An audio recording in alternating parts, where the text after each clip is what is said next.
And the light savings confuse us, right? It's fine, it's fine.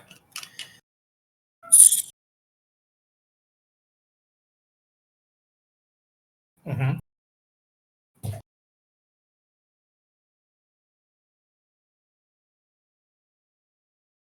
Which one? The Dragon Link? I made some mistakes in that one, I think.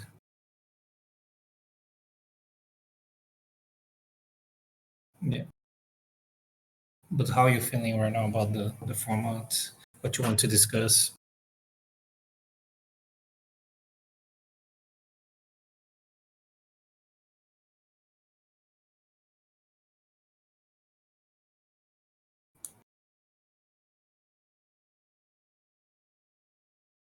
But many people were working on Virtual World that I know, and they decide not to play it.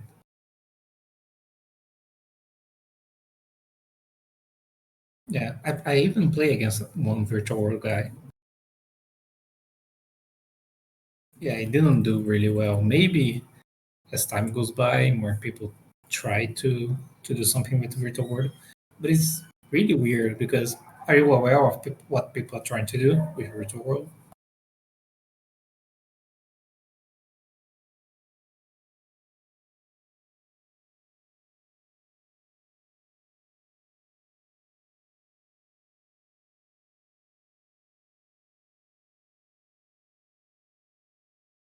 Uh-huh. Yeah, the yeah the main ones I think are the hand loop and the dragoon plus crystal wing plus sushi. The hand loop I don't think is really good because many things trigger of Gotham's discard.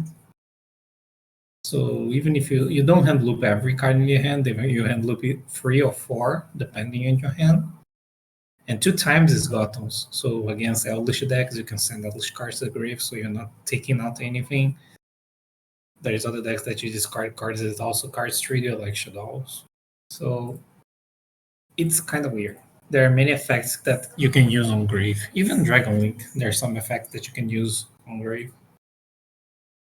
So I don't like, and I don't think it's going to work. The other option that people try, and I think that is the closest to something that could work, is the Dragoon with Crystal Wind. Because when you do the Crystal Wing, you already do the half of the Mud Dragon, right? No, it's not Mud Dragon. What's the name? It's the new Synchro card. I forgot the name, but you know what I mean, right? No, it's not a new. It's like it's a Synchro card, a Confusion. I forgot the name. Is Mud Dragon? I think Mud Dragon is the fusion, right?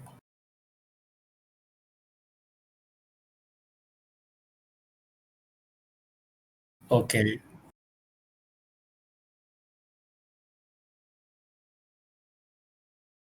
I didn't know they both had the same name. I'm really bad at names, as you probably already figured out.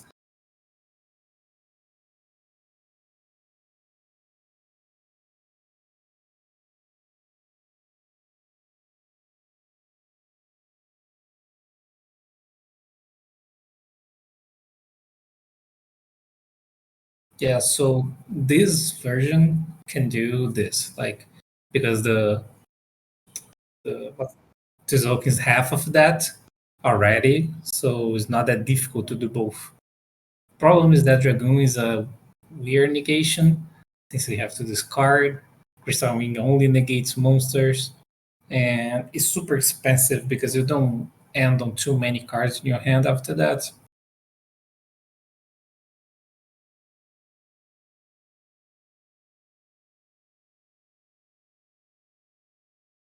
Yeah, and there's more problems. Like when you decide, okay, I'm going to play Virtual World, you have to think, okay, I have to see the opportunity cost of not playing something else to play Virtual World, right?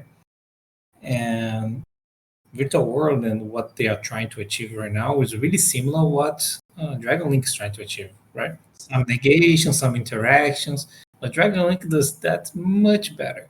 Through hand traps, the negations and interactions similar. I feel like the negations and interactions are better for Dragon Link than because it's bounce for Seal, which is also a follow up, is the bounce for Tiny, which is also a follow up. So it interacts with the opponent and also is a follow up at the same time. It's not the same in this deck. And they are much better against hand trap because you go Seal and then you try to keep playing, then you got Nibiru, but the Seal triggers and you can end on something, and then you have follow up. It's different, right?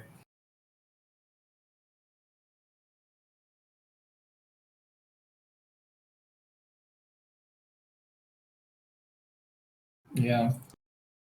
And there's another thing, which is Dragon Link's much better going second than Virtual World. Much better.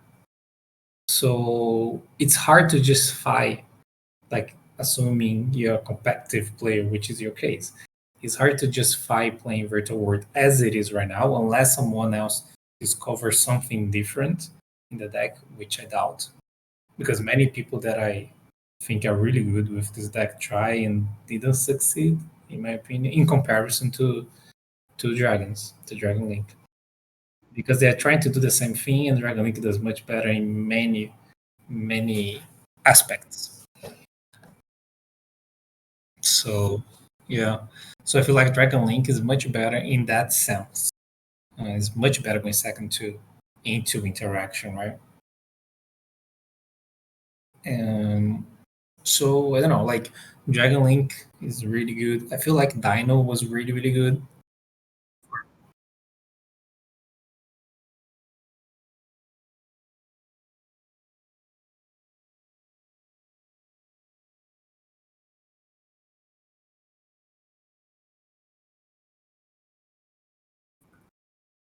There were so many, right? Yeah,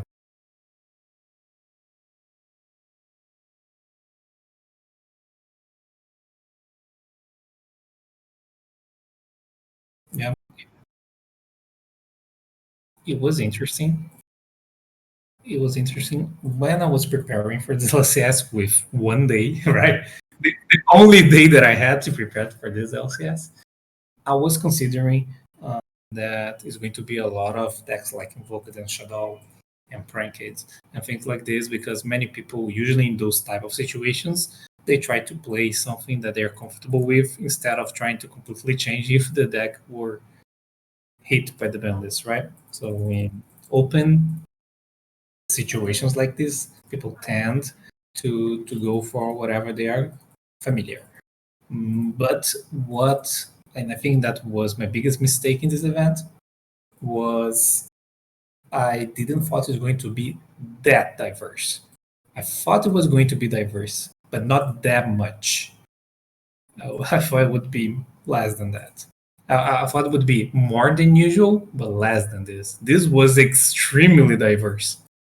And my deck had specific cards for Dragon Link, for example. I had Draw main deck. I had Bureau main deck. That those cards sucked because I played against Invoked Dogma and they were awful. Against Prime Kids and I drew Draw. Against Virtual World and Draw sucked again. This event was weird. It was funny. I mean, funny now, but not before. That against both my game ones, right? Game one against Virtual World and game one against Invoked Dogma. My opponent start with Desires and draw two, and I draw, and they both gamma me both times. So it was so annoying that it's always like they what? I even commented one day that was a joke that it's impossible for desire a hand with desires and gamma banish driver. I never seen like it's almost like every time people use desires, I go with Ash or draw, and I was like, please no gamma. It's ouch. Like they could have gamma and banished the driver. No, it's the worst possible outcome. So yeah, but even then, I feel like mm, I the best decision for me in this tournament would be try to not be super into the main decks, in my opinion, were the Dragon Link and the Dino, and go more safe approach game one because I felt like I lost games because I drew specific cards against those two decks against other things, and I lost games because of that.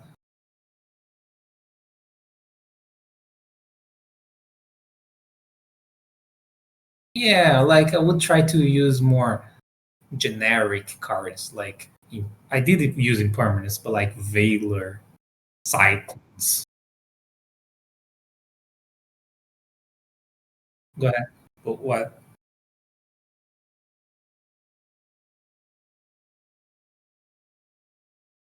No problem. No problem. We can.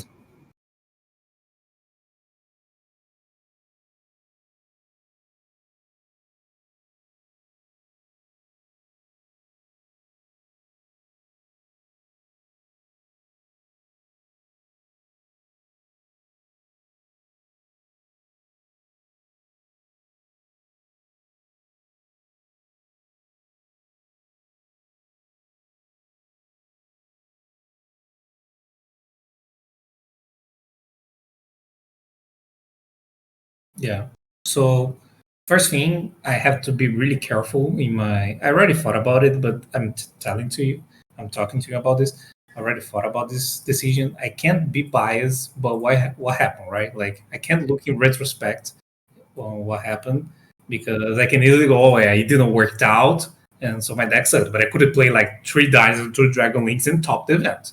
So I can be biased, but not because I feel like I had a normal tournament in the decks that I played against. And the fact that didn't work, it was not only because I did make some mistakes, but nothing too insane to make me not top. I feel like I made the same amount of mistakes, nothing too crazy. I didn't do nothing like super like I forgot to summon something. It wasn't something like that. It was really, yeah, that didn't happen to me. Yeah, but I saw that. Yeah, he was probably super nervous. This happens. Yeah, there's no explanation. People were trying to reason in that. There's no reason. He knew that was he fucked up.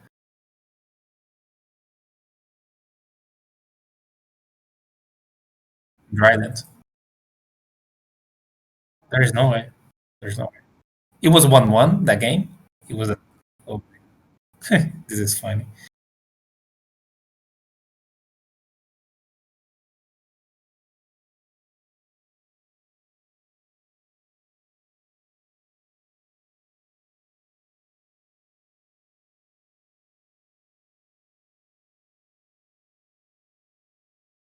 Mm-hmm.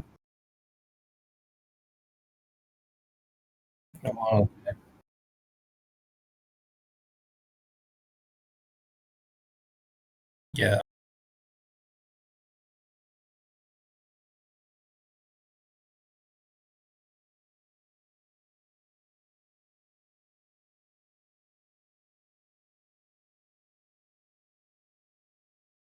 Yeah, but like this happens a lot. People doing mistakes. If you look at the LCS that I won, the 10, if you look at my matches, you always can figure out something that my opponent could done. And this is a part of many good players win condition. People got nervous when they are really up there playing those matches, and there are some mistakes that people never uh, they they didn't thought about at the time. And I'm not saying this is right, of course not, but this is way more common than people think. Way more common, and this is part of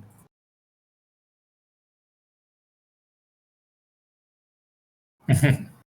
So that can happen.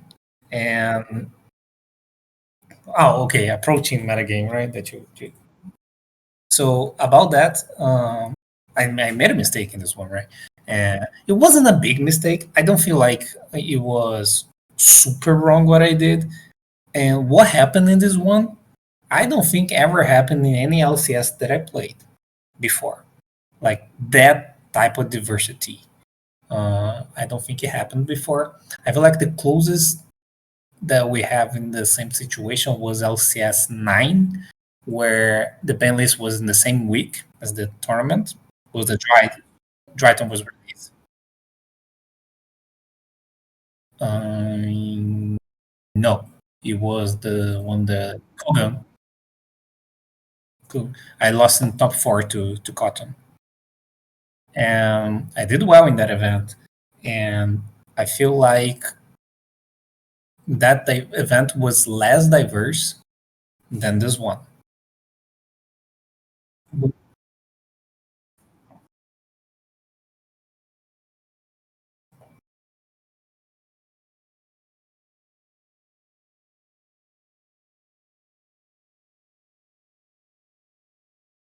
Yeah.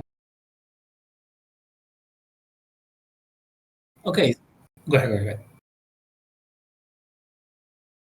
No, but that really depends because it depends again, right? But it really depends because how. Okay, first thing is, do you really to top the event or win the event? And this is a actual question because topping the event is accomplishment. And many people play, okay, I really want to top, I really want to top, and then the top cut, I can win, right? I'm there, and then I can win. But there is ways that you build a deck for really high meta, and this is what I usually go for. And then I try to hit the top cut. And then when I'm inside the top cut, I probably have a better chance than my opponents because my deck is really, really, really main deck for the meta, which is most likely what I'm going to play inside the top cut. So there's two ways to approach this, and the way you decide, like which one you decide, depends on your purpose in the game, your purpose in the tournament, on how good you think you are in comparison to other players. In my perspective, I'm going to talk about me now. In my perspective, I really want to go for win events. I topped a lot already. So topping again, it's good, it's fine, but it's not like I would be super happy if I top 32 and lose, right? So that's why I go for the win usually. And that's okay.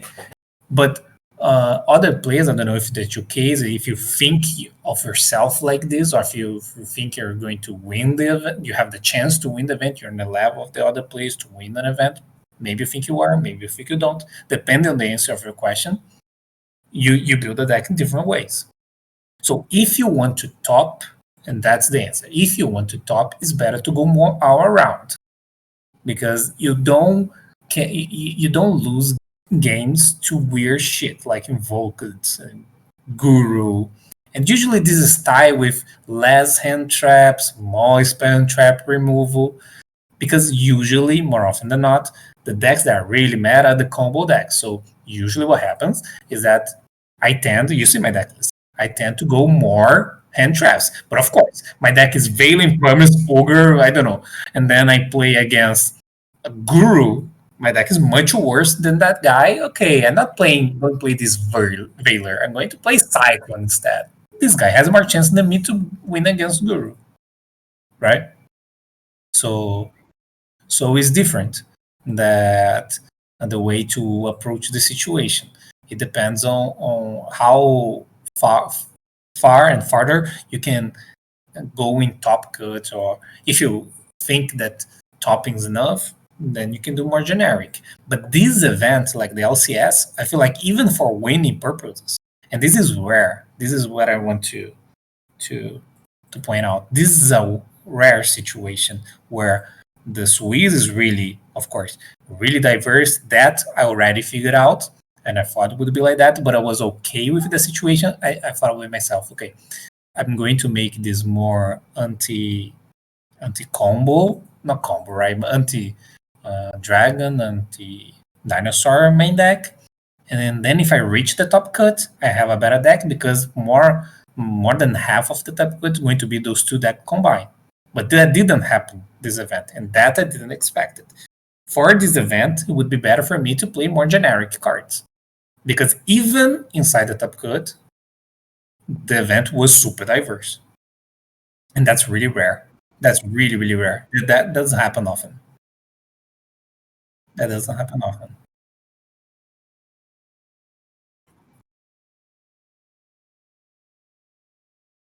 Yeah,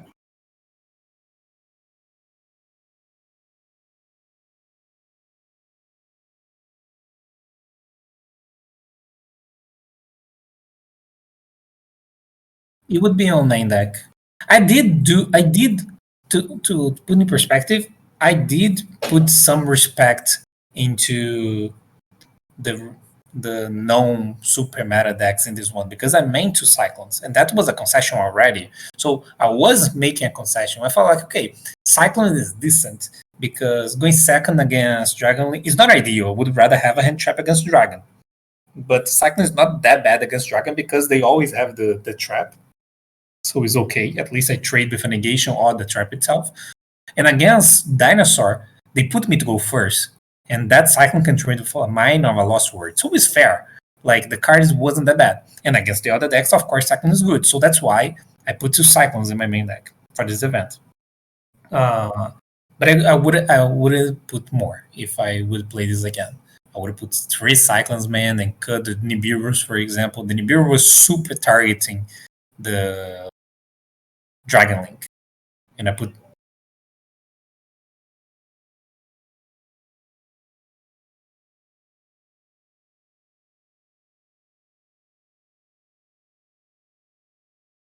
I think it's really good. I don't think it's bad.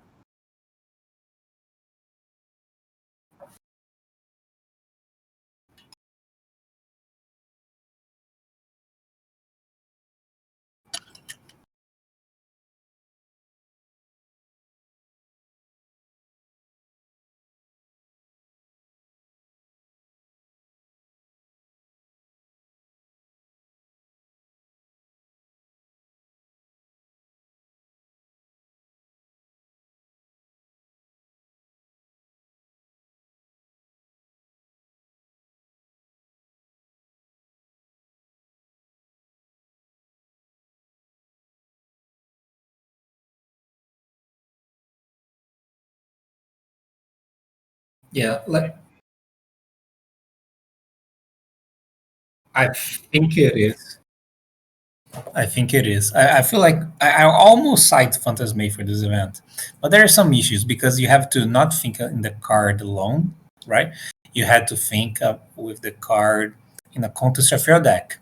In the context of Zoo Eldritch specifically, and if you think about Zoo Eldritch against Dragon Link, there is an issue, and that's why Zoo Eldritch for this event might not be wasn't the best idea for this event. Since I had only one day to play this event, I played the deck that I was most comfortable with, and I knew that on the Friday of the event, I was like, I don't think Zoo Eldritch is the best idea for this event. I'm going to play it anyway, but I don't think it is. I feel like Dino was the better meta call. When I think it was, I think Ryan losing finals was I don't know. He wasn't defeated into finals. Lost like 3 games the entire tournament. So his deck was really good, really good. I saw him testing before the event, and I was like, okay, this is the best deck for this event, I'm sure. And I didn't play it because I'm not familiar with uh, with more niche dinosaur plays. Of course, I can play dinosaur, but not as good as him, of course, right? Um, so I was okay. My better chances to play Zwellish anyway, but I knew at the event that that was a bad decision. And the problem with Zwellish into Dragon Link is that the way Dragon Link interacts with you is different than the combo decks previously. What I mean by that is like uh, Dragon Link.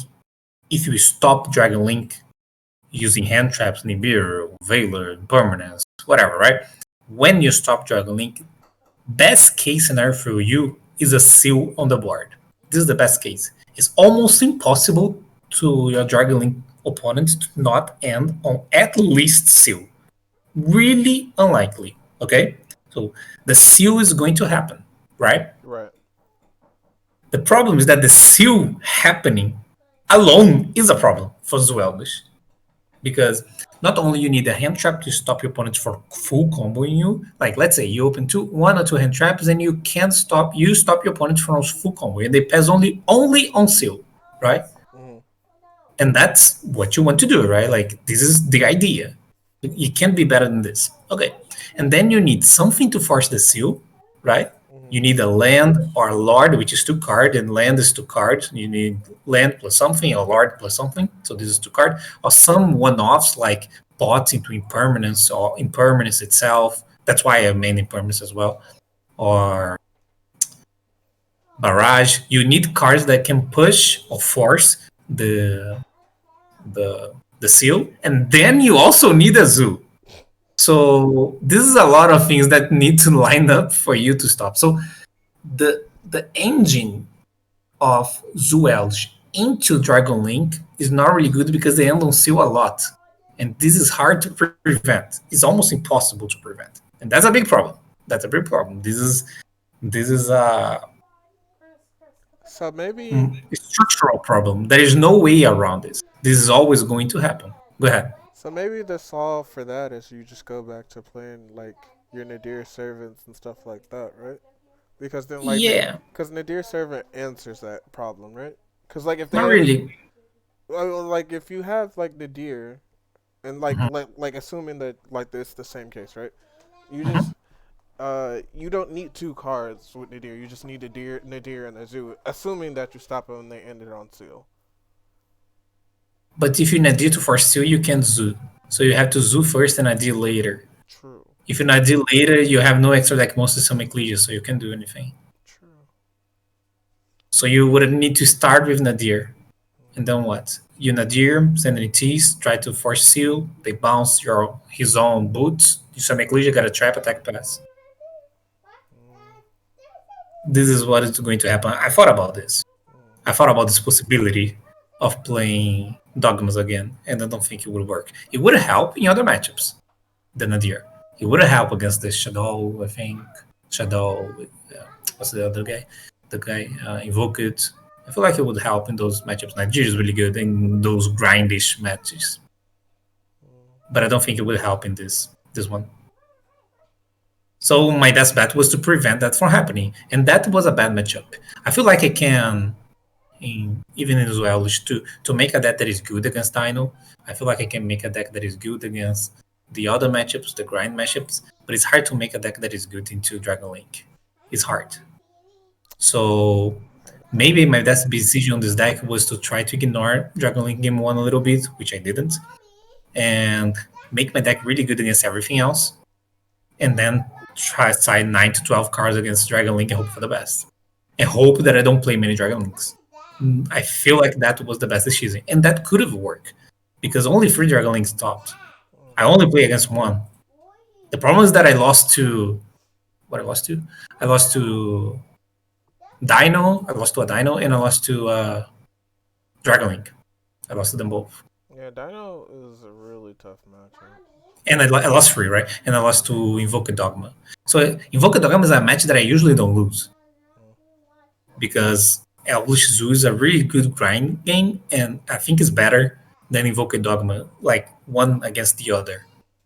And I lost because I drew Nibiru, I drew Draw. That's why I lost. If those cards were like Cyclone Veiler, I'm sure I would have won. At least the game one. That it took like 45 minutes, by the way. So yeah. So my decisions prior to this tournament, they mattered. Like I wasn't lucky at some points, yeah. I didn't draw the it wasn't the best drawing hands type of tournament in my end. It wasn't. Like I already drew better. I feel like this was not the upside, the opposite of above average. What is under average? How do you say this? Is below average. below average. It was a below average drawing hands like aspect. Like, it was. I know. I'm trying to be really careful about trying to blame luck and things like this. And it was below average, but I thought we below average before, and it was below average because I was drawing cards that it shouldn't be there. And that's why after events, when the dust is settled and I look back, being really fair with myself, which I think I am, uh, I noticed that those decisions matter, and I had a problem realizing how diverse the matter would be. And that was I could have topped this event. I could have won this event. Invoked Dogma topped this event. Like if Invoked Dogma is topping this event, I could have topped this well. They top with that because they didn't target anything. They just play invoke cards, dogma cards. Some hand traps have a good day and topped. They played the most vanilla shit ever, right? So if I knew that I would play against those deck often, and I think I would, uh, it would be better for me to play things like this. And that was my mistake on deciding what to do. And I'm talking about all this to make you see that it's hard to do this thing sometimes. I think it's rare that I make a mistake like this. It wasn't a big mistake, by the way. Like one day, I can't be too hard on myself. Many people completely lost. Someone had to top, right? Someone has to top. Someone has to win the event, right? It's not like everyone else who topped had super great meta call. They just play whatever, and someone has to top. Most of people, not everyone. But for example, I can clearly see because I followed that situation. Ryan, he made a really good meta call. I saw that because I was in the same group he was, and I saw he playing hit test for the event. So I saw that. So that the fact that he went 11-0 into finals, it wasn't a fluke. It wasn't random. He not winning an event was, in my opinion, nothing against the guy who won, but like his deck was different than everything else. The guy who won was playing a really okay, normal Dragon Link, right?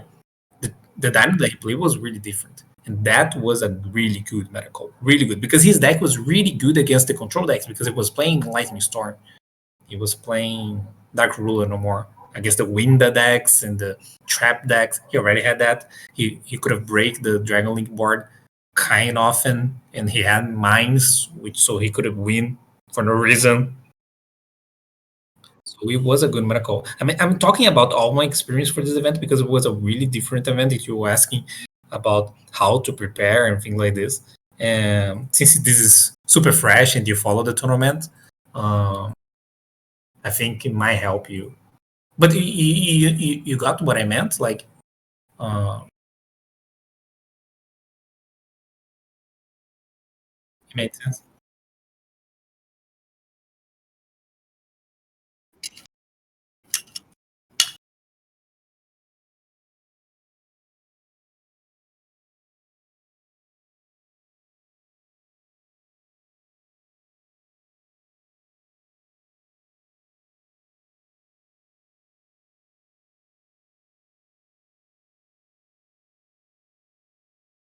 Yeah, like another thing that could change, and this is another flaw that I noticed on me, and I have no problem sharing flaws that I think I have because that's the only way that I have a lot of strengths. I know, but like there's some flaws that I'm trying to actively solve, right? It was one of them is that the type of player that specialize on decks, right? And I don't think that's bad. I think that's really good. And most of the tournament, I still believe that doesn't change is the best thing to do.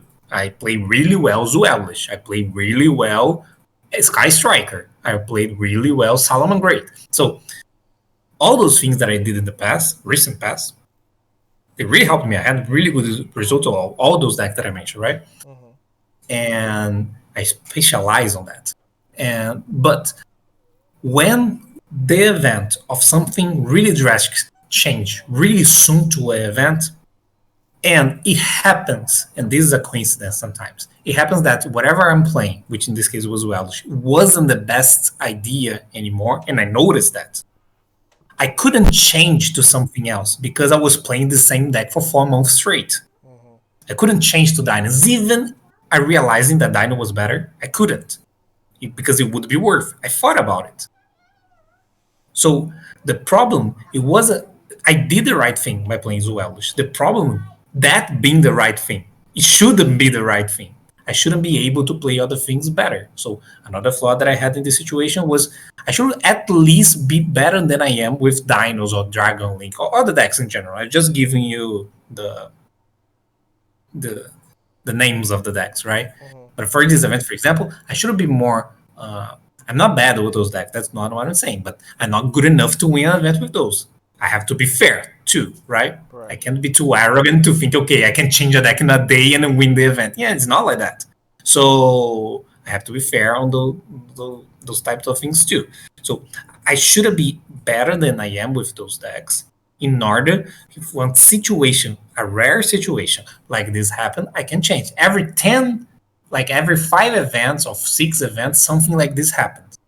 This But is it's one event that I'm missing this is of true. being better. Yeah. So again, most of the time doing what I'm doing is right. I think. I still believe that. Specialize in a deck, being really good at that, I feel like it's still worth it. It still is. It's going to be worth it from now on still. But when there are events like this one, which again, really rare, but happens, I feel like I don't have that type of advantage. So from now on, I'm already changing this. So I try to look at events like that didn't work out. For example, this event I ended on 5-3 in the end. Mhm. It wasn't awful, but it wasn't good. So and this is a thing that you can try to implement in your life as well when you play events. Okay, I didn't top. Yes, as soon as it happened, I was like, "Oh my fucking god, this fucking sucks." Yes, I did that. I thought that. Yeah, all the rage and angry. Yeah, everything. but then, but then I started to like think rationally about, okay, why this happened? I could have done something wrong, and everything that I'm talking to you right now is the process that I went through since yesterday until today about what I could do wrong, do differently. And there were a lot of things, right? We are talking here for like 40 minutes about the things that I could have done differently for this event. Mhm. And there were more things that I could have done prior to the event, not in the day of the event. I feel like I did kind of okay in that decisions, but prior to the event, now I will do more about these things. And I'm talking about this because when something like this will happen to you, and it will because you're not going to top every single event, this is impossible. When that happens, uh, after you get angry because it will happen to Mhm. after this, you go like, okay, let's see. There is anything that I could have done wrong, and there will be. There's always something. There is always something, and it's good there is because it's better. Is worse than there isn't, right? Mhm. So that's why I'm going through the process for you to understand how I came to those conclusions. Not only talking about the conclusions themselves, but the how to reach them, because I feel like this is really important. People don't talk about that much. I don't know why. Since I think I don't know many like non players and guys like this, they tend to not try to talk when they do things wrong. You don't see many non players talking about, oh, this was wrong. I should have done that. This was wrong. This is not what people do. But they do make a lot of mistakes, but people don't know. So they think people are much better than they are Mhm. because they don't talk about mistakes. They don't show the mistakes that I did. And they don't openly talk about this. And I think this is worse long run, right? Yeah, it Uh, stops your progression. Yeah, this is worth long run. That's why I like to openly talk about this. I'm going everything that I talk to you right now. I will talk on my channel, on my videos, and this is a process. For example, I can give you an example right now. Okay. Before I winning the three YCSs that I won back to back to back, right? Mhm. Before that happened, I didn't top two YCSs in a row. I didn't top Chicago. I went 7-3, and I didn't top Dusseldorf. I went to fucking Europe, Oh. and I went 4-3, and I want to die. Uh. Because I play Thunder Dragon Mm. that event, and I said, okay, I never touch this shit again, and I went back to Sky Striker, and and those losses, it was big losses because those events were really expensive for me to go. Right. They really hurt, but I thought about those, and I made mistakes on those many decisions on both events, and that's what made me do much better, of course, in the free events, right? Chicago. And Chicago would have been early 2019. yes, it was Oh, early that's when LT February, when the Guard Dragons came out, right? exactly that event. I almost got that So event. I bubbled that yeah, me too, event. I lost. I me lost. too. I lost. I was playing Crusadia Guard. Crusadia Guard Dragon. That deck was really good, and it was really new, Mhm. right? So I didn't top that event, and then I went to Dusseldorf and played dragons, and I didn't Thunder Dragons, wherever Danger. Mhm. didn't top that as well. I lost to I lost round one and round two. Oof. I I lost to round one to True Draco. I lost Dice Roll got Floodgate one, game two, lost game three, Floodgate lost. I And lost like in 10 minutes. It was so traumatizing. And then next round I lost to Necros oh my god. because he mega zabored me twice and banishing my entire extra deck. I totally forgot that that was a thing. That was That's the worst. so That's worse. Well, yeah. maybe you got to see some sights or something. Jesus. No, but then okay, but it was the wrong decision to play that deck. Yeah. The, playing a combo deck in such a diverse meta, which was Salmon Great was just released. Sky Striker had a good matchup against Salmon Great, and I realized all that because of that loss, and that's why I changed to Sky Striker deck, and I destroy everyone after that. But I need that. I feel like that needed to happen. If I play Sky Striker that event and went like X2 and top and lost in top 32, maybe I didn't win the next event.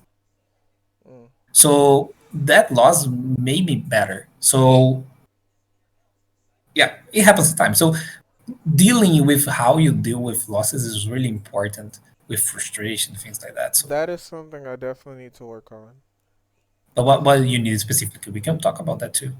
I Um, can't. I've been around a long time. I've been I, my fair share of I, frustrations. you So, probably, you probably don't remember, but I remember vividly after our match, I was beyond frustrated. And and the reason why I was beyond frustrated is because I've been working on that deck for I like all my friends played Orcus at nationals, and their list was pretty much mine. Like the list that they like, my friend got fifth or sixth at that nationals, and his list almost card for card was almost like to the nail my list that I played at Knoxville.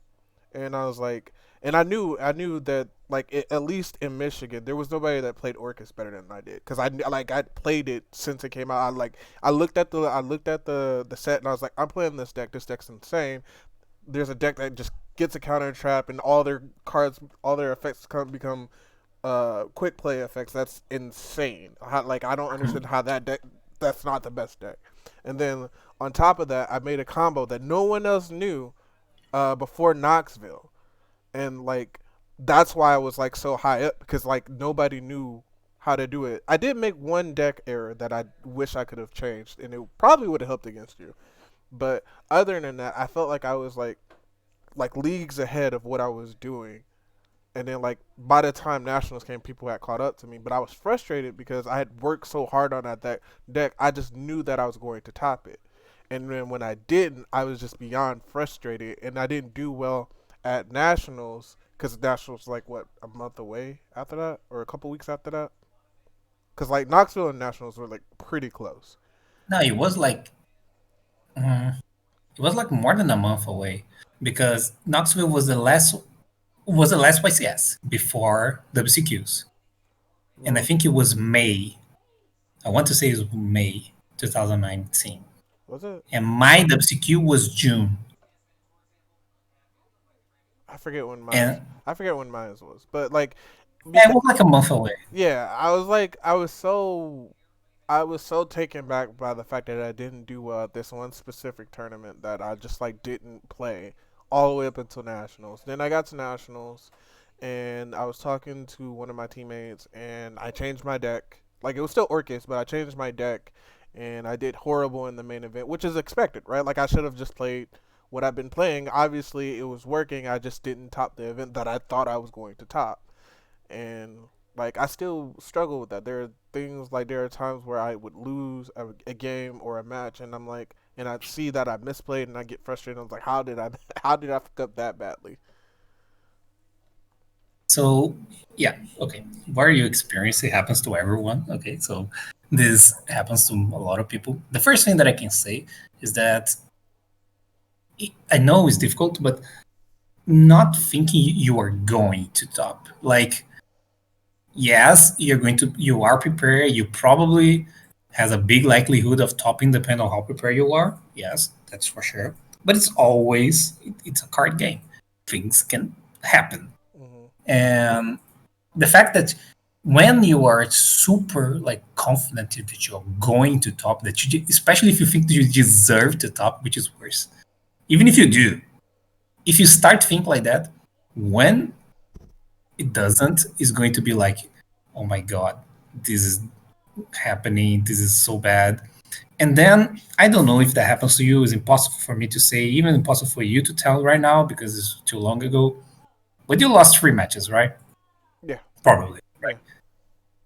If you put those 3 matches on the microcosm, something happens somewhere. It's unlikely that you, not impossible, it's unlikely that you didn't do any major mistakes on those. Because you can lose matches to mistake. Because you can lose in order to top. Mm-hmm. That's a thing that people don't talk about a lot. You can lose. You can lose and still win a match. You can lose games. You don't need to win every single game.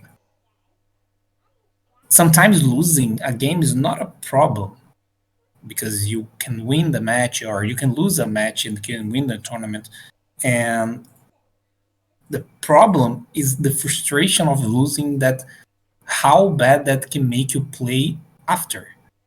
And Mm-hmm. I've seen people, for example, there are two types of situations. The one that people lose like randomly, it can happen. Opponents drew the one out or something like that, and you got super frustrated because you got unlucky, right, on that specific spot. But when you look at that, you don't take into consideration all the times you do got lucky before, and you, because sometimes you remember more the times that you got fucked by by other people than the times that you got super lucky and sacked someone, because those happen as well. So in reality, those things evens out in the end because no one is luckier or unlucky than anyone else. If you think like that playing a card game, it's going to be really frustrating. Like if you think there are more, the people are more lucky than you or you are unluckier than other people. So this is the first thing that you can't think. Like you just can't think like this. It's impossible to play a card game thinking there are more people that are lucky. Sometimes you do get lucky, sometimes you do get unlucky. But think this is like a paranormal thing, that there is a like this cloud in your head that things don't go in your way. This can't be like this. So this, I don't know if that happens to you. I'm just saying there are people who think like this, right? Mm-hmm. And the other situation is that sometimes, and that maybe happen to you, I don't know, it's not about being unlucky. It's sometimes that you do make a mistake, which again happen. You test, you play more to make you minimize the amount of mistakes that you do, and how, and not only the amount, but how impactful those mistakes are. Sometimes you made a mistake. There are mistakes and mistakes. There are mistakes that, okay, I forgot to attack for a game. This is one mistake. This is a big, a major mistake. And there is a mistake, okay, I should have done this order to increase my odds to see X card. And this is another type of mistake. It's minor, right? Mm-hmm. As long as you play the game, the mistake you try to do more of the minor mistake and less of the big mistakes, and do less mistakes in general. What happens sometimes when you eventually will do mistakes, everyone does, no one plays perfectly, and perfectly is like is a really subject term, because you can ask someone, okay, this was the perfect play, and then I can watch the replays and say, okay, you did everything wrong, because this happens all the time. The many things people come to me, like students came to me and go like, oh no, okay, I got sucked in this game, I play perfectly this game, and like I spent 15 minutes telling that the opening turn was completely wrong. So in his head, he thought he was playing perfectly, right? Mm-hmm. But in reality, it wasn't. And I can be wrong too. I can be wrong too. Maybe I'm saying that was better, but it wasn't. So this is super subjective. So this play perfect thing has to go. And what happens sometimes, maybe that happened to you, is that when you made a mistake, you get super frustrated in the game. Still, the game didn't end yet. Mm-hmm. I don't know if you ever experienced that, but you forgot something. You forgot to use some card. You used some hand trap in the wrong time, whatever, and then you realize inside the game that was wrong, and everything that happens after you know is a consequence of your mistake, and you get more and more tilted about that, and the game is still going, the game is not over yet, and you make more mistakes, and you got frustrated, do more mistake because of the tilt that you got. Right. Again, I don't know if that happened to you, A lot. but It happens a lot. yeah. So I see this is common. This is common with players like in. I want to say that don't get me wrong, like in your level, like competing, doing well in events, like com- being a competitive player, which is your case. Not like I'm not saying about like regional level players. You are a YCS level player. You are up there. So this happens a lot with players like you. It happened a lot to me. It happens sometimes too, but like it happens less often because I'm aware of this fact, right? Since I'm like all the time thinking about this type of situation. When that situation happens, I go like, okay, this shit happened. Okay, I have to play now, right? Because sometimes you punish yourself because you made a mistake and now you don't deserve to win the game anymore, and Right. then you lose because of that. Like you punish yourself, but like other people are doing mistakes themselves as well. So you made a big mistake. If you play well the rest of the game, sometimes your opponent do a major mistake like you did before, and that compensates, and then you win the game. Crazy shit happens in the game, man. So This is true. I definitely yeah, like up very recently had a match where I was like playing against the virtual world and I didn't open any hand traps, but like my hand was like Eldritch, and I was like playing against somebody I knew, and I was like, huh. I was like, he didn't end very well. He misplayed, and I was like, hmm. But he ended on like VFD and Chuchi, and I was like, I wonder if I can still win this game. And like stuff like that happens where like you win games where you probably shouldn't win. no, you do that a lot. A big percentage of the win rate of non-players is winning games that they shouldn't. This is called skill gap. This is the definition of skill gap. You win games because you shouldn't. Because if the other player was as good as you would be really close to 50-50. Mm-hmm. And non-players like players like Cotton, like me, like players that are really known, they are not on 50-50. I guess almost on a one. And not because they play better. It's because sometimes people play worse because they are afraid, they are nervous, they are worse, like playing because they're more. So this is the definition of skill gap. And skill gap, because if you only every time you see a match, when you only take in consideration people doing the right play, which again really hard to determine, it's weird. Like it's not chess. There's too many variables, Right. like unknown variables in Yu-Gi-Oh. Set cards are unknown, cards in the hands are unknown, top decks are unknown. So there are too many unknown variables, and this is the fun of the game. I think Mm-hmm. the fun in card games in general. So not tilting on making coming back to what I was saying, not tilting on those scenarios is really important. Again, not easy to do. This is going to happen again with you, with me. It's going to happen again, but it has to happen less often and less impactful. And this is a thing that you can do like today, Mm-hmm. because if you have this in your mind, when something really like this happen, okay, I'm really stupid. Why I didn't, I don't know, torrential in this situation? Why I did that? Now they made a negation and I want to die. Okay, so now I have to use one more card to kill this board instead of the only torrential that I need to use before. Just an example, throwing names here. Okay, Mm-hmm. if you get super tilted because of this, you can lose the game, and it's going to be awful. But maybe this is a game that you could have won even despite of the mistake that you did. So you have in those situations, you have okay, I suck, sure, but now let's keep playing. Like Right. just like this didn't happen. I know it's hard. I know you want to die, but it's like this. And this is a process. It's a process. It's going to take time. But the fact that you are aware of the situation, okay, this is an issue that I want to solve, and you already talked about this, and this is something that happens to you. It happened to a lot of people. This is not like, okay, I'm worse than other people because of this. This happens to everyone. I've seen this a billion times. People just don't talk about it because they are ashamed. They prefer this is the truth. They prefer to say the opponent got lucky. They say that they made a mistake. People make way more mistakes than you think. People are worse than you think because they don't talk about it. Because the people don't want to talk about. They want to be perceived as better players than they are, and they know deep down they're like fooling themselves, but they still do it because human beings are like this.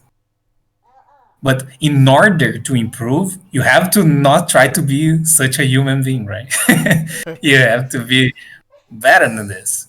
And this is what I try to do. I'm not perfect on that, but I'm aware of those situations. This is a lot. And this takes time and it takes a lot of self-conscious to be like, okay, this sucks. I need to be better. Okay, I like this tournament. I lost and I didn't top, and that wasn't good. But how many things I thought about the situation? I want to be better because of this. And this is my whole plan playing the LCSs and the whole online scene that is happening right now. I'm not doing this because of the online scene. And I mean, I like to play, and there's no tournaments right now for me to play. But my end goal it is the uh, the YCSs when they come back, and the Worlds and WCQ, whatever. Because I know that there are not many players like that I'm usually compete with doing the same that I'm doing. And I take this as a good opportunity. I know that many players that I used to play against in top cuts all the time, there are many of them, you know, most of them, they are not being as, I know the word, but like they are not working as hard as me right now because there is no events. They don't care about LCS and things like this. And okay, but I think it's a waste of time, waste an entire year doing nothing, right? Right. So I want when the tournaments come back, I will be better than most people that I used to be on level with before. And this, I talked about this about with all my students because this is a good. It sucks that we don't have events, but this is a good opportunity to get better than other people. Because when the events come back, I'm not telling you right now, these online warriors that we know, these guys that are topping everything online, they are going to destroy the YCS scene. And I don't want to be behind them. Yeah. You're going to see this is going to happen. That's pretty much what I was thinking too. I was like, at first, I was like, is there even a point to like continue? Because I was like, I did well at Vegas. I did well, you know, and like I stopped playing for a while, and I was like, you know what, this would be a great time for me to get better. This would be Yeah, the perfect time because there's no there's no risk to it really. Like there's like I just like you said, there's like use this time to just continue to get better. Obviously, I want to yeah, win, but this is like the perfect time to do so. yeah, and like you can be, and this is a good opportunity to be better in things that are not like card dependent, meta game dependent. Things like this, control tilt, or how to approach tournaments. Things that you can do. The, I mean, you, no matter the meta game, right? No matter the card pool, no matter the ban list, these things that you can do always, right? You always can do those. So, I mean, the fact that you are here right now, we are talking 1 hour about things, and we are probably we didn't discuss any cards, like right? We are discussing things that can be discussed right now, and they are going to be better for you in the future, Hmm. right? That's and I think this is a good opportunity to do this because I mean, LCS better, but it's not like a YCS, right? Right. So it's Uh. good that you're doing this right now. It's Right. perfect. You are ahead of the people. You won the LCS, right? Hmm. And you're doing well. I feel like it's important for you to keep doing that and playing the online tournaments and play the grind and doing all that because I'm sure when events come back, those guys and I want to be included on those. I don't want to be left behind by the online guys, and you are one of the online guys right now. Hmm. You want to be. I mean, if you keep playing, keep doing well, you already won one, and if you keep doing and playing well, you can be one of those guys that are going to destroy the competitive scene when this come back. I'm sure, and I want to be. I don't want to be left behind. I want to be like, okay, all the new guys and me. So Right. Right. I def. okay, I was the only one who's left. Okay, sure, but I want to be there Nah. because Yeah. this is going to happen. I definitely understand. I definitely agree with you. Like, Yeah, you rarely see any of the players that you would normally see like at every YCS. Like, you would always see Jesse, Asala. You would always see Hani, and none of those guys. Those guys. what? Those guys are. And those guys are. And those guys are barely playing right now. And Hani's not playing at all. Yeah, and they were really good. They still are, but like the fact they're not playing, this matters. I mean, they are really good still, but if they are not like playing all the time, this matters even for them, even for me. It matters. Indeed. Like I didn't play for like last year, right? With the pandemic and all. I didn't play for like 4 months, I think. No, I mean, I played a little bit, but nothing like testing for an event like I do, right? So Right. I wasn't playing like that. I was playing, yeah, the B here and there, but not playing for an event.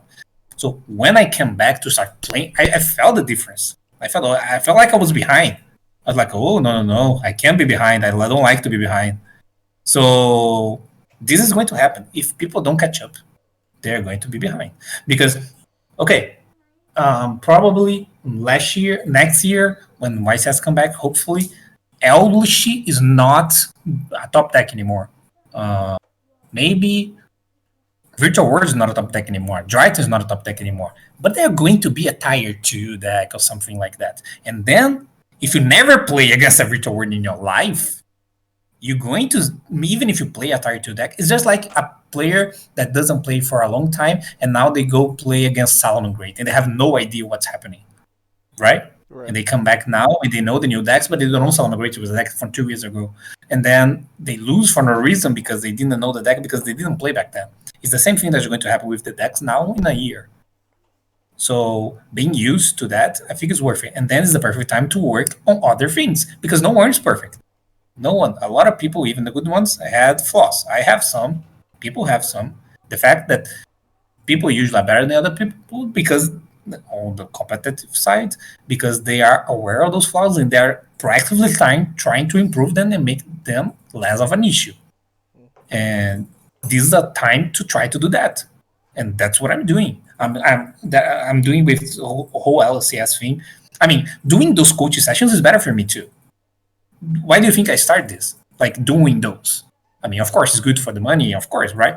But I like doing those. This helps me as well because I'm actually all the time talk about those things and watching replays from other plays, seeing other people's perspective. I learn on here too. Hmm. Of course, this is good for me as well. So of course, I'm teaching a lot of things from my experience for many years, but this helps me too because I'm catching up with the game all the time, as all on the top of the game, right? Right. Because I have to, because I'm teaching people other things. I have to be, right? So I'm using this as an opportunity to be better. And when things come back, hopefully I'll be better than the other players, right? Hmm. And this is a good opportunity for you as well. So another question I had was how you were talking about like preparing for tournaments and stuff like that. So Mhm. what does that normally look like? Like I know you touched on it when you at the last deck profile that you had, but I was kind of get trying to get a little bit more insight. Like what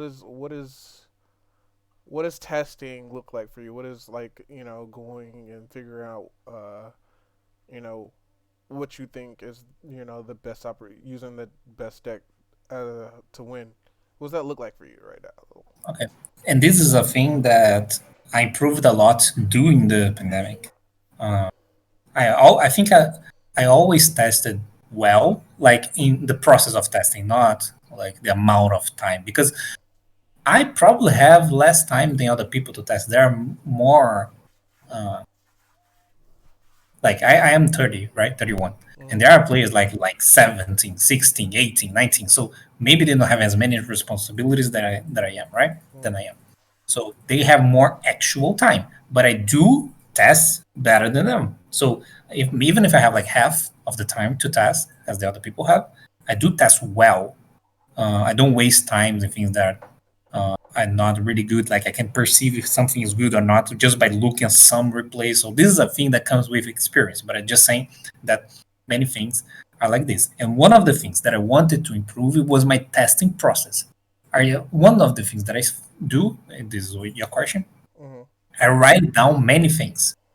I used to do that sporadically. Like I didn't do that all the time, every time I was testing, but now it's a thing that I do always. Like I always take notes of things that I'm doing. Every time I notice some weird interaction, because when I'm testing, I'm not like playing.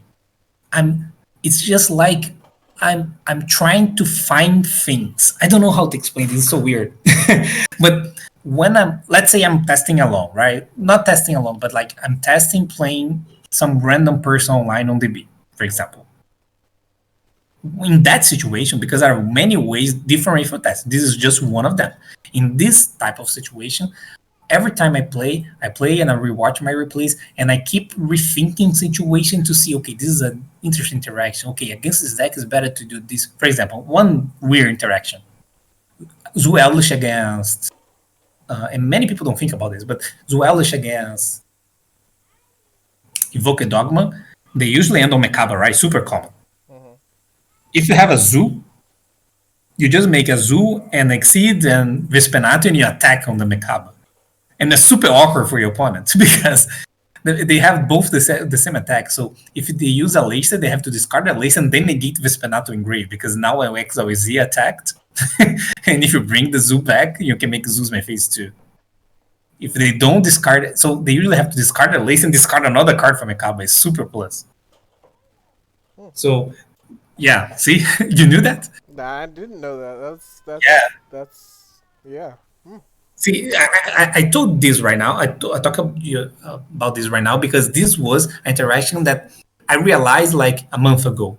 It was like, oh my god, how I never saw this before. And this was a thing that I I randomly realized in one game.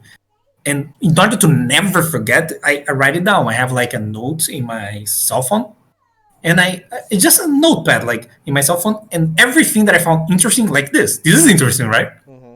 Everything that I found interesting, okay, this is interesting, and I write it down. Do you know another interest fact? So I'm going to tell you some interesting facts that for you to understand how this works. Okay. Another note: do you know you can make Zeus if any XYZ battles? It doesn't need to be your XYZ. I learned that when I played Christian, Yeah. because I reread Okay. Zeus. I reread Zeus, and I was like, oh, dang Yeah. it. I talked with Christian about this. So yeah. So this is a thing that I never saw anyone ever talked about. So this is super interesting, right? Mm-hmm. And this is a thing that goes to my notepad. And every time I will play a tournament. Before every round, I read my notepad. It's like a lot of things. It's just like phrases, right? Like, okay, I can make Zeus when anything battles. I can against Mekaba remember to make Vespenato. It's just phrases like this. So this is one thing that I started to do, and now is a thing that I do often. I when I'm testing, I try to remember to always do these little notes, and every day I read them again, and eventually going to internalize that, and they're going to like when you play the game and when you say Mekaba, go okay, I can make Vesinato. I know now. Right. So many things you proactively try to remember until they came to you without you need to try to reach that information in your brain. They just came to you, but you need to do the work in order to that. So this is one. I do a lot of notes. Another thing that I like to do, and this is another type of testing. Again, oh, really important thing. Um, there's a lot of different ways for testing, and many of them are really important. And I think you need to do all of them. Okay. One is that like playing online and doing notes and look at your own replays yourself, things like this. This is the first thing that I mentioned before. The second thing is to find someone or a group of people. I don't advise being too big of a group of people. I advise what that's people call a circle, right? Mm-hmm. Like 3 or 4 people. I feel like it's a good amount. And have this testing circle that you can exchange ideas with and talk and play. And the other type of testing, usually involving the circle, is to okay, me and Christian, for example. Mm-hmm. Okay, Christian, for LCS10, we need to test Zuelish against Virtual World. We enter in a room, he build a virtual world, a really standard, because we want in this situation to test the Zuelish. We are not testing the virtual world because you have to have that in consideration. Who is testing here? You can't test both at the same time. This is a big mistake people do. It's like you and your friend are going to test. You are playing Zuelos, your friend is playing Prankeds. And you guys keep playing against each other, Prankeds against Zuelos, and nothing makes sense. No one is learning everything. You're just activating cards for no reason. Right. When you test like this, you and your guy from your testing circle, first, Who is testing? This deck, Zoo Elish or Virtual World? Okay, this time is Zoo Elish. So the other guy is going to be the Virtual World. It's going to be the average Virtual World. Not like the super next level Virtual World. Because you're not going to play against the super next level Virtual World every single Virtual World you play against. Right? Right. So So you make a extended deck list, which is usually the case, and you make standard plays because you want to test the Zuelos in this scenario against those situations that are going to be the more common situation. And then what we want to do is to discuss plays a lot and take back and go ahead and okay, here I would use hand trap here because there is likelihood that is going to be a Lao Lao next, or like we discuss a lot the plays and take back and go ahead and take back again. So a game is not we don't play a game. We analyze the game as long as we are playing, right? Hmm. It's not like a fluid game. It take a lot of time. We play like 2 hours, like 4 games. the Because we are super analyzing everything. And then in those situations, I think it's the perfect time to test cards against interactions. For example, I want to see how Nibiru is against Virtual World. And then you put Nibiru in every hand and you draw 4 cards. And then try to combo. Okay, I shouldn't be here. I shouldn't be here. Why? Why? Why? Take back. Okay, now I think you have to wait more. No, I have to use early. Take back all the play. Goes back to the beginning of the combo. Play, play, play, Nibiru. Oh, my opponent might read Nibiru, so you have to take that in consideration. So you go back the play again. That's what we do. And go back the play again. And go back the play again. Okay, Nibiru here. Oh, Nibiru sucks. I don't think it's really good. Okay, let's test another card. Put impermanence in the hand. Let's say impermanence now. Try to do the combo. Okay, is impermanence here or there? It is like this Okay. because why we do this? Now explain why you do this. You put Nibiru in every hand because let's say you want to see how Nibiru is good against Virtual, right? Hmm. And you put Nibiru inside your deck. What's the chance of opening Nibiru organically? It Uh, is 30 something percent, yeah. right? So, how many games you need to play in order to have a good sample size to say if Nibiru is good or not against some matchup? So, if you play 10 games, you're going to see Nibiru in your opening hand like 3 times. But half of the games you're going first, right? Hmm. So you're only going second 5 times out of 10 games. All those 5 games, 30% is like 1 or 2 games. Do you think 1 or 2 games is enough sample size to realize if a card is good or not? Of course not. That It makes isn't. that makes sense. So how many games you need to play organically to see if a card is good or not? Thousands, Yeah, I say hundreds, yeah. hundreds of games organically. So in order to see if a card is good or not, you can't play organically. You have to force the card. This is a big mistake people do. They don't do that. They organically try to play that and came conclusion with a small sample size. Even if they play 30 games, like yeah, they play 30 games in they speed run playing games super fast. And they play 30 games in I don't know, 3 hours. Like 10 minutes, not 10 minutes, but you know what I mean, right? Right. Uh, they play super fast. And you see how many times you see Nibiru. Half of those games are going first, so it doesn't matter. So the other half, like the other 15 games, you see 1/3 of the tiny Nibiru, which is like three times. You see Nibiru 3 times in 30 games. How is that a good sample size? This is like basic math. So it's not enough. You have to force. If you force Nibiru in every single hand, you can do 10 games with Nibiru in every single hand. And then this is like the same amount of games you need to play like 100 games. Can you play a random games one card in one situation? No, because you need to see not only Nibiru, you need to see Nibiru and Crow and Mesa and Ash and Gamma. How can you do that? There is no way. You have to force. So this is a really important thing to do. And then in order to do that, you need to find people that are willing to do this, which is hard. But you need to find people that can do that with you. Yeah, that's gonna be hard for me because Yeah.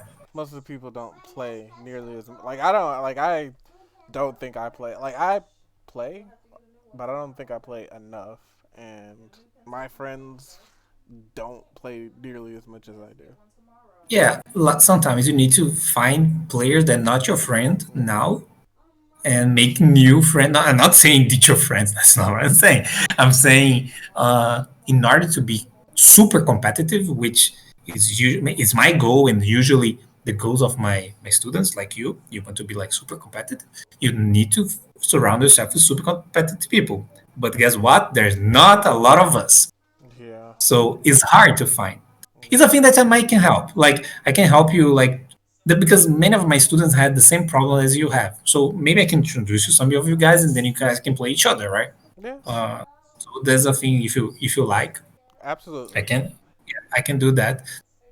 There's plays in every single level, but the thing that they have in common, they all have in common, like you, they want to be better. Sometimes you probably are better than the other of my students, but they are trying to get better as well, and they are willing to do shit like this. Mhm. So, and that is hard to find people that are willing to do shit like this. So maybe I can introduce some of you guys. And I already did this. I found good results. Two of my students that never saw each other, they play the 3v3 access together, and now they are friends. They test Nice. all the time together. So, yep, because maybe I'm the one that know all for you, so I can introduce you guys. Um, not because it's hard to find people like this. It's hard. It's even for me hard. It's hard for me. So in people who you trust and you think is good enough to keep make you push you to be better and not like egocentric. Because when you're testing like this, you're not trying to win. You're trying to learn. You're trying to learn. You're not trying to win. No one is winning. You want to see if Nibiru is good against Vista World. You want to see if Zuelos is viable deck against the Dryton. This is what you're trying to achieve.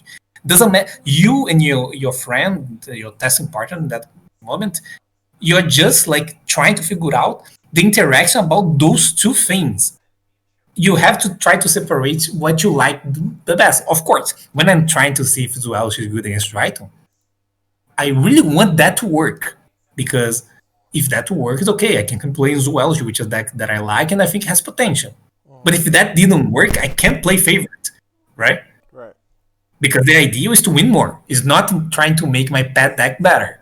It Right. could be some people like to make the pet deck better. This is a thing that you can do in Yu-Gi-Oh, but not my thing.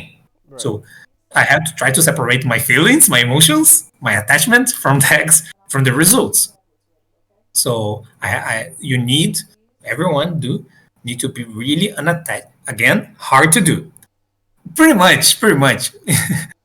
TLDR of this testing is you trying to be as least as human as possible. Because being human in those like emotions and ego and those things are the things that push you down. Right. I'm not saying there are bad things, but like, in trying to be better in It a doesn't help. competitive sense, it doesn't help too much in that aspect. I feel like you have to be a good person. Don't get me wrong.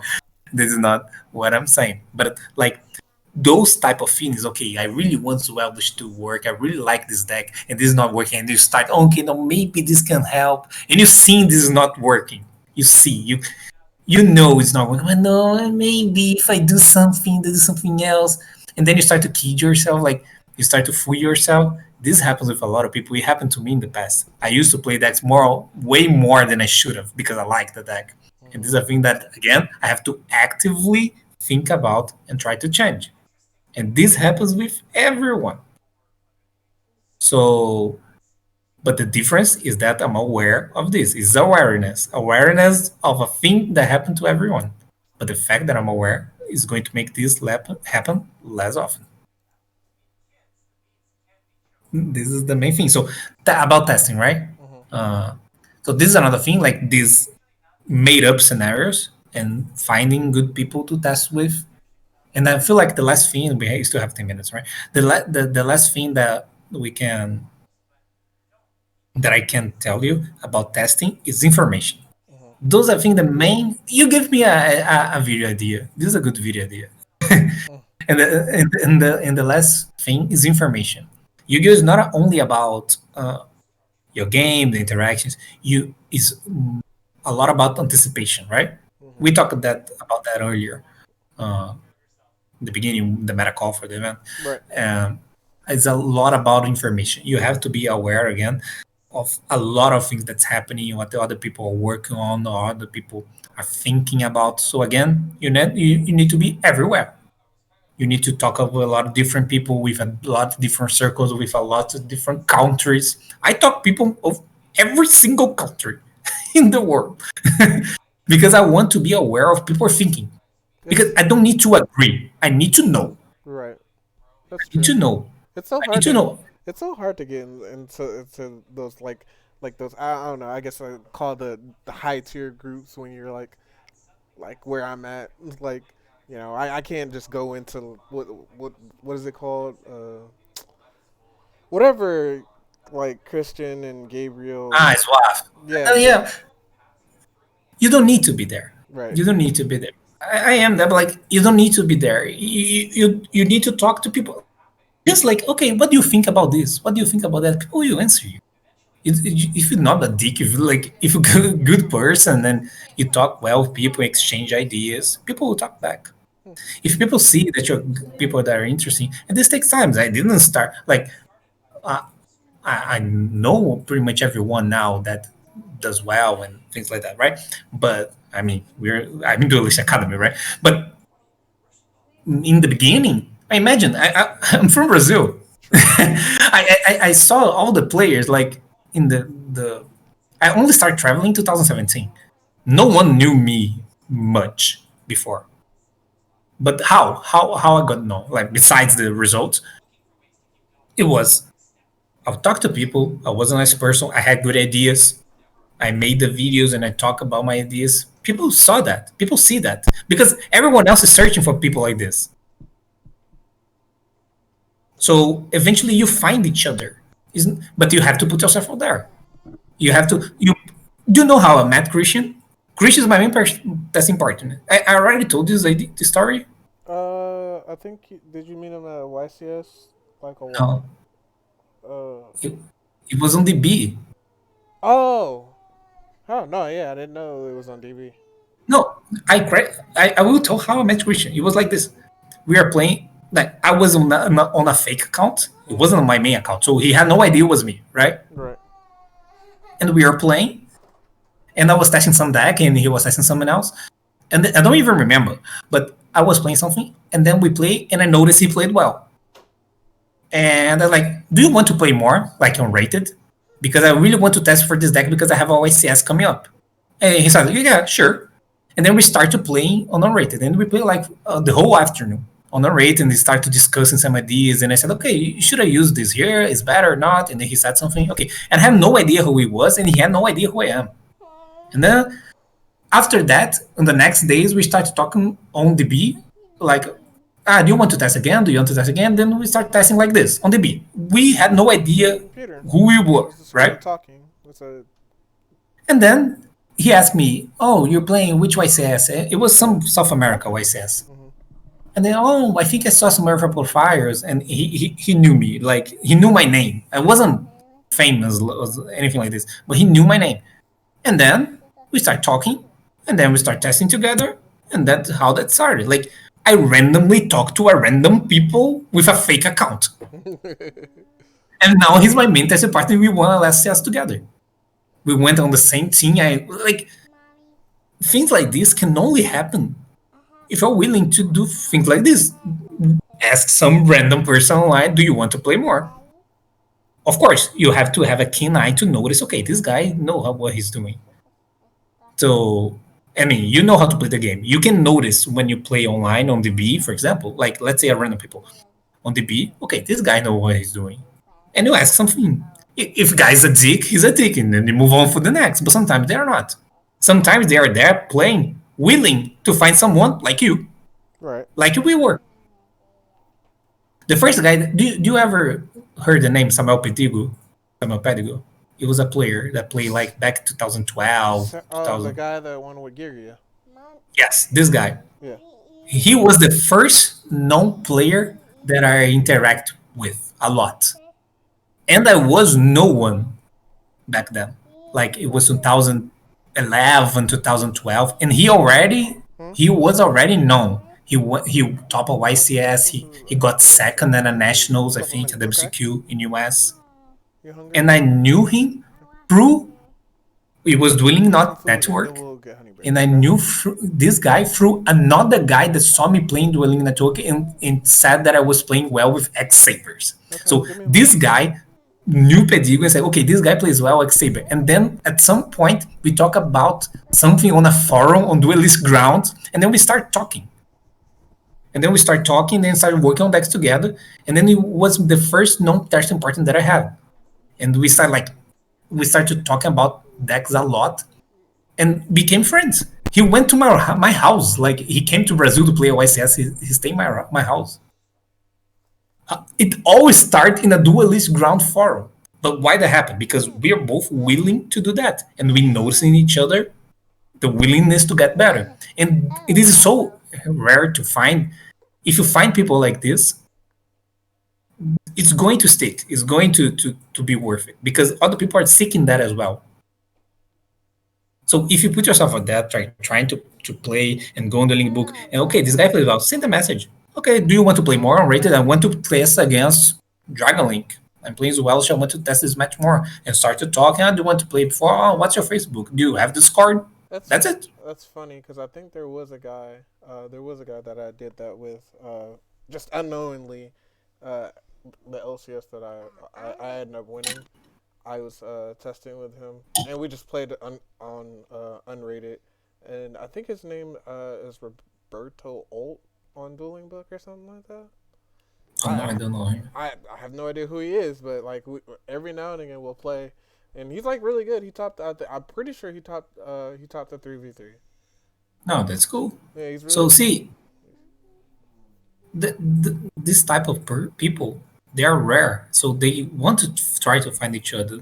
So do that. I feel like that happened. I will introduce you to some people that uh, some of my students because they are all like this thing is happened all the time. And you do that on many situations. Like you do that from some European people and some American, South American there, and then you hear ideas here and there and here and there. That's why I know everything. Like it's really her that I'm surprised at YCS because I'm at least aware of what people are thinking. I don't know if it's good. I don't agree sometimes, but I aware. I know. I'm not surprised, and this helps as well. So those are the main three things: information and testing specifically with people and see interactions. And I forgot the first one. What was the first one?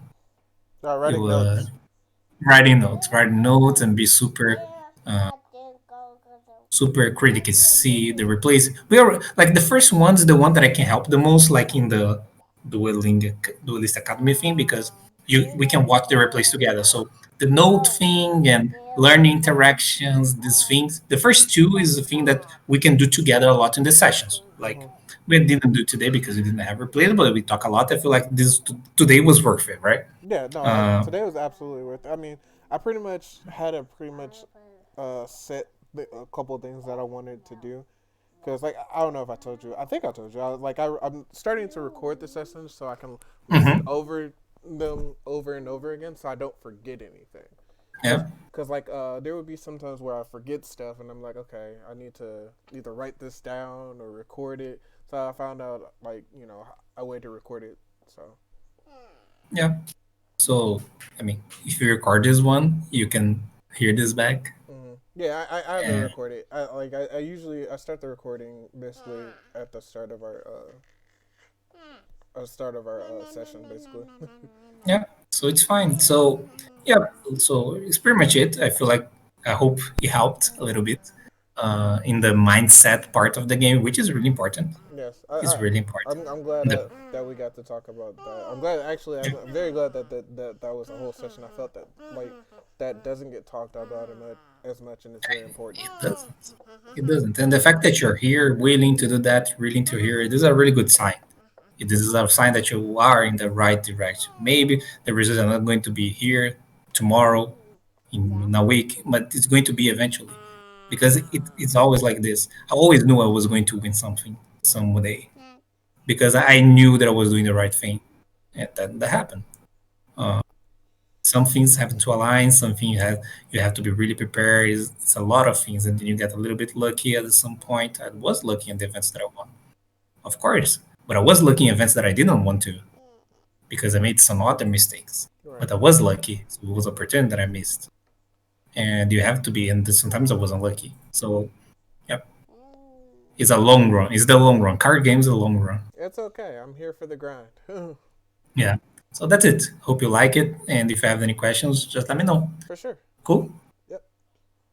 Okay, man. See you later. Thanks. All right. See you later. Bye.